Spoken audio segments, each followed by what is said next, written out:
Hello everyone, and welcome to today's video.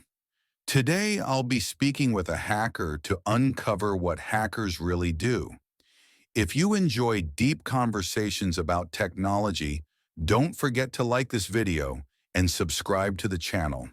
Your support really helps us keep going and create better content for you. I'm your host and I'm glad you're here. So let's get started. Today, I'm speaking with someone who lives in the shadows of the internet. Meet Shadow, a gray hat hacker with deep experience in the world of cybersecurity. Let's start with the obvious question.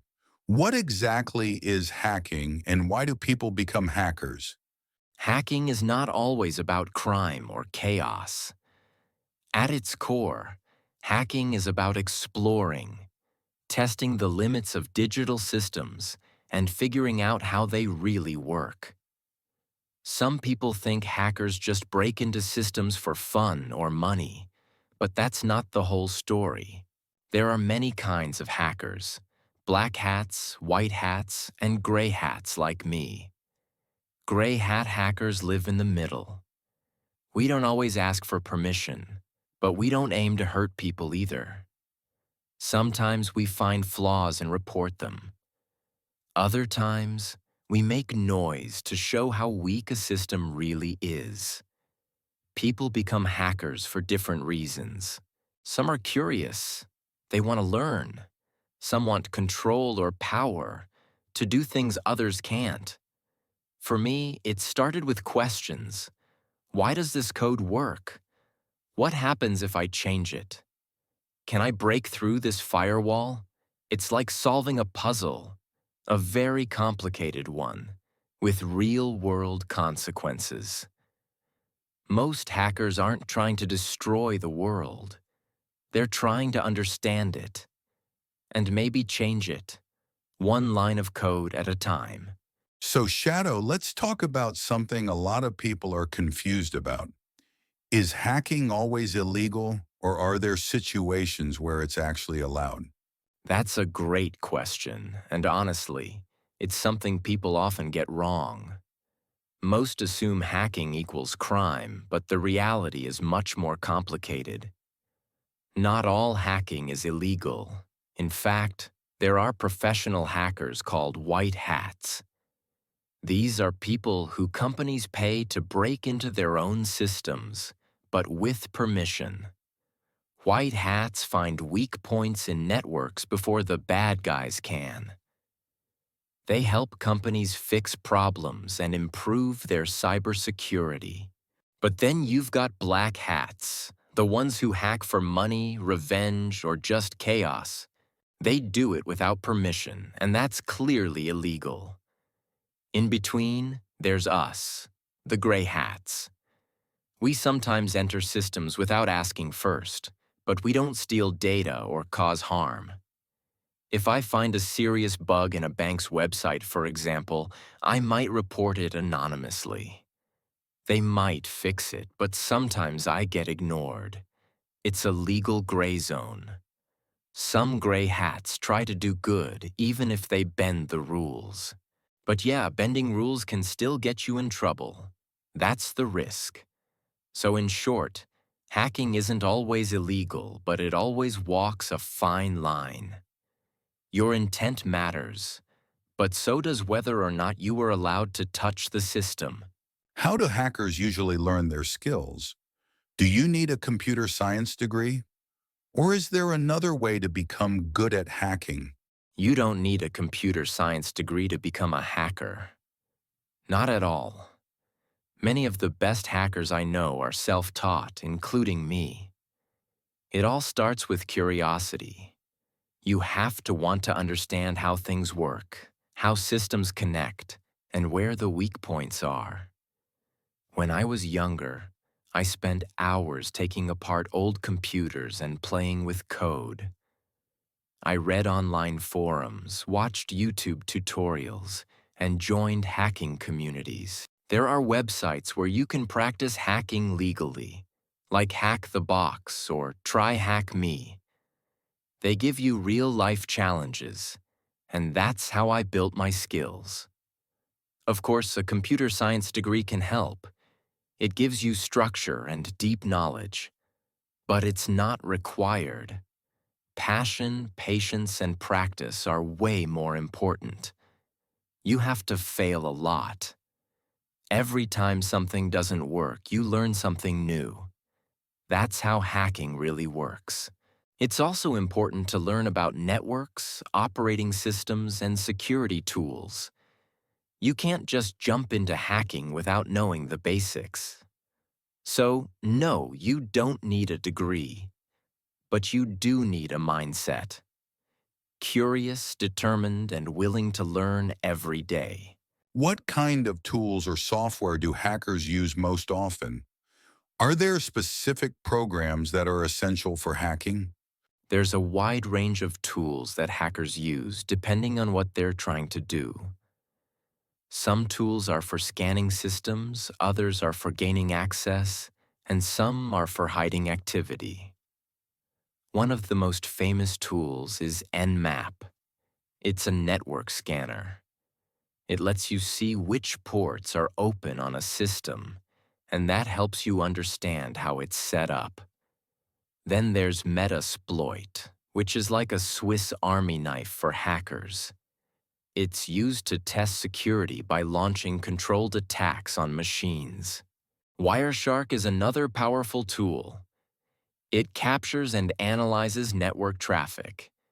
If you want to see what data is being sent over a network, Wireshark is the go-to.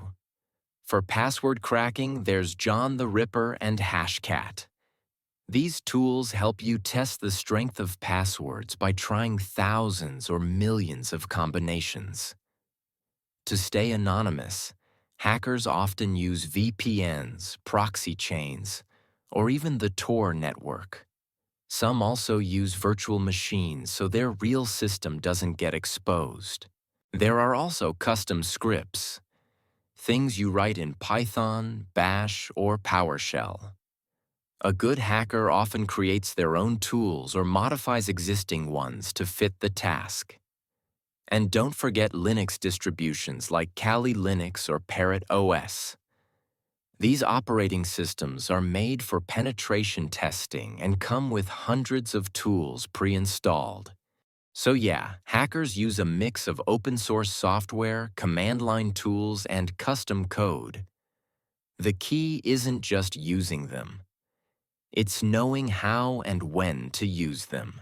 Do you ever worry that your skills could fall into the wrong hands, even your own? Yes, that's something I think about a lot. When you understand how to break into systems, you also understand how much damage you could do. It's like holding a loaded weapon.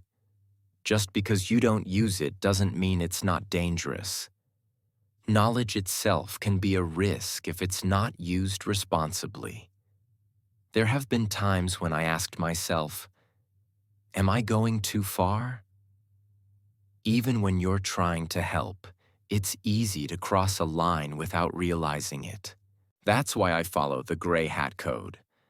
I don't hack for profit or harm, only to expose weaknesses and help improve security. But yes, the fear is real. If someone with less control or darker intentions had my skills, they could cause serious damage. That's why I try to mentor others. Teach them not just how to hack, but why ethics matter. Because once your actions hurt someone, even by accident, you can't take it back. It's a big responsibility. You can't just chase the thrill. You have to understand the consequences too. So yes, I'm always aware of the risks, and I work every day to make sure the skills I have stay on the right side. Thanks for that insight, Shadow. Now let's get practical for a moment. How can regular people protect themselves from being hacked? What are some simple things we all should be doing? Great question. Most people assume that hackers only go after big companies. But in reality, regular users are often easier targets. Cyber criminals don't need to break into massive systems to get what they want. All it takes is one person clicking a bad link or using a weak password. So let's start with the basics. Always use strong, complex passwords. And make sure each account has a different one. A password manager is a smart investment. It stores all your passwords in one secure place and can even generate strong ones for you. Then, enable two-factor authentication, 2FA. That means even if someone steals your password, they still can't get into your account without a second code. Update everything. Your apps, operating system, browser. Hackers love exploiting old software with known vulnerabilities. Be careful with links, especially in emails or social media messages. Even messages from friends can be fake if their account has been compromised. Don't forget about Wi-Fi security. Using public Wi-Fi without protection is like shouting your passwords in the street. Always use a VPN if you have to connect. And one more thing. Learn about scams and common attack types.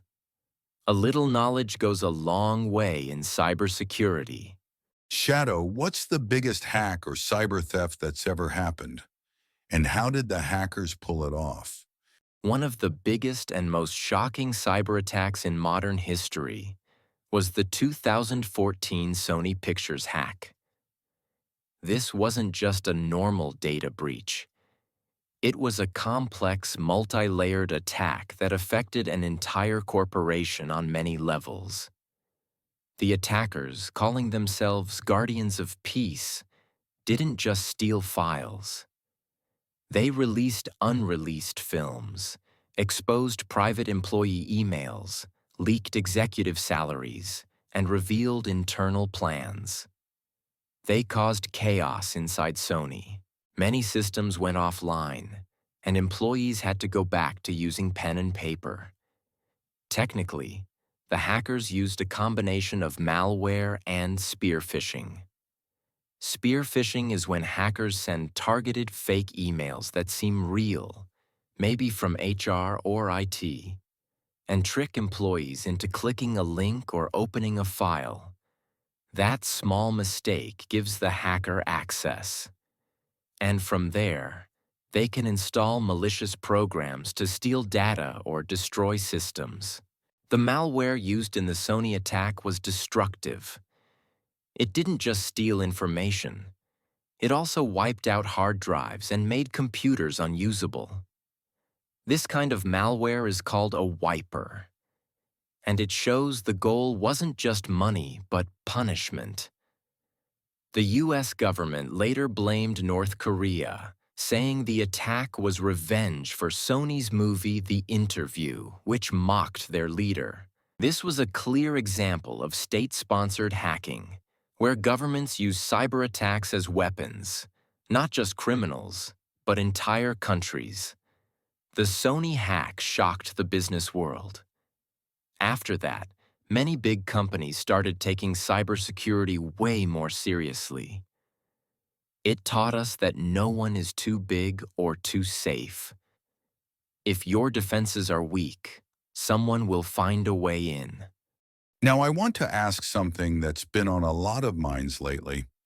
Do you think artificial intelligence will help hackers or stop them? That's one of the most important questions in cybersecurity right now. And the truth is, AI helps both hackers and defenders. Let's start with how it helps hackers. Imagine you want to create a phishing email. Before, you had to write it yourself and hope it looked real. Now, AI can generate emails that sound just like a real person. It can even study a target's social media to copy their writing style and interests. Hackers use AI tools to guess passwords, break CAPTCHAs, and map out networks automatically. They don't need to sit and code every step. AI does the heavy lifting. Then there's deep fakes. AI-generated videos or voices that can fake someone's identity.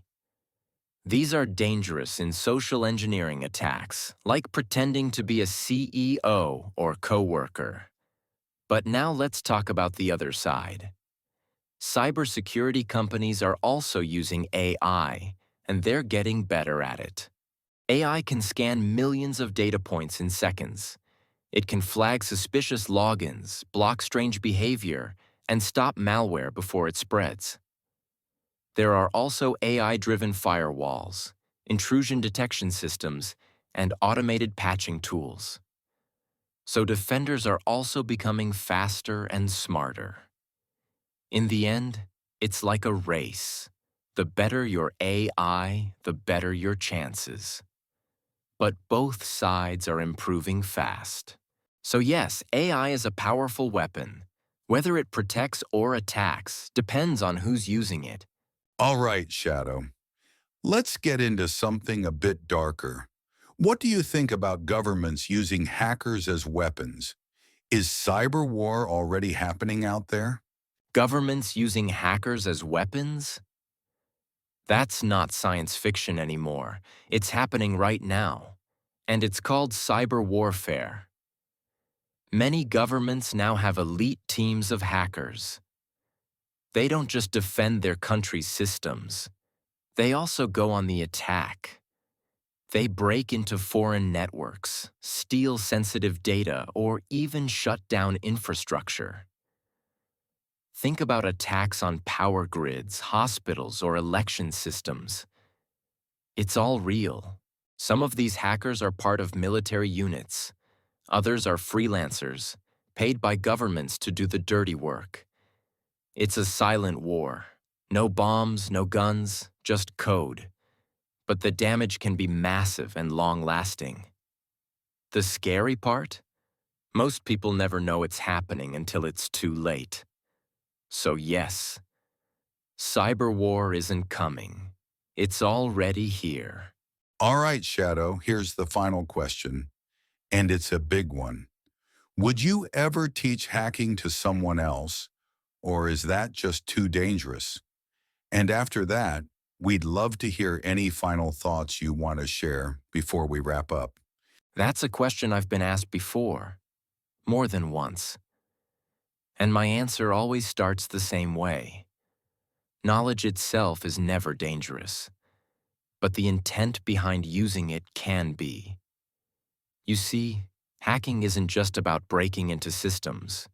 It's about understanding them deeply, how they're built, how they communicate, and where they fall apart. I have mentored a few people in the past, not to create criminals, but to raise ethical awareness.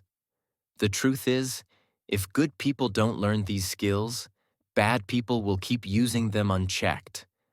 That being said, I never just hand out tools or shortcuts. Anyone I guide must prove they understand the responsibility that comes with this power. Teaching hacking isn't like teaching someone to code. It's teaching someone to think differently, to see patterns, loopholes, blind spots.